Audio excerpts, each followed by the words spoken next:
സ്വാഗതം. ഞാൻ doctor Tenny. അമിതമായിട്ടുള്ള രക്തസമ്മർദ്ദം അല്ലെങ്കിൽ ഹൈ ബ്ലഡ് പ്രഷറിനെ പറ്റിയാണ് ഇന്ന് ഞാൻ ഈ വീഡിയോയിലൂടെ പറയാൻ പോകുന്നത്.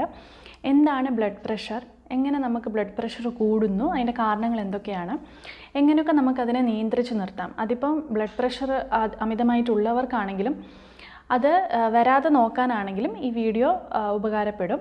അതുപോലെ തന്നെ നമുക്ക് വീട്ടിൽ ചെയ്യാൻ പറ്റുന്ന കുറച്ച് കാര്യങ്ങളും അതിൻ്റെ ട്രീറ്റ്മെൻറ്റും ഒക്കെയാണ് ഈ വീഡിയോയിൽ ഉൾപ്പെടുത്തിയിരിക്കുന്നത്.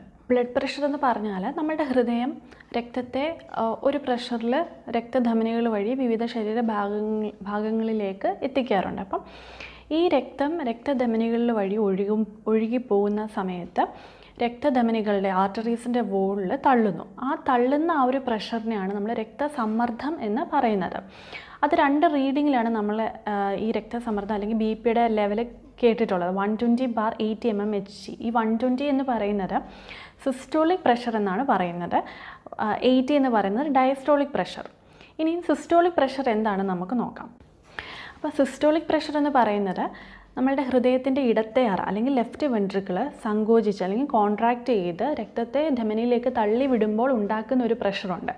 ആ പ്രഷറിനെയാണ് സിസ്റ്റോളിക് പ്രഷർ എന്ന് പറയുന്നത്. അല്ലെങ്കിൽ 120 ആണ് നമ്മൾ നോർമൽ ലെവലായിട്ട് പറയുന്നത്. അടുത്തതായിട്ട് ഡയസ്റ്റോളിക് പ്രഷർ നമ്മൾ 80 mmHg ആണ് നോർമൽ ലെവൽ. അതെന്ന് പറയുന്നത് ഹൃദയം റിലാക്സ് ചെയ്യുന്ന സമയത്ത് അല്ലെങ്കിൽ വികസിക്കുന്ന സമയത്ത് രക്തം നിറയും. അപ്പോൾ ആ രക്തം നിറയുമ്പോൾ ധമനിയിൽ ഉണ്ടാക്കുന്ന ആ ഒരു പ്രഷറിനെയാണ് ഡയസ്റ്റോളിക് പ്രഷർ എന്ന് പറയുന്നത്. 120/80 mmHg ആണ് നോർമൽ ലെവൽ.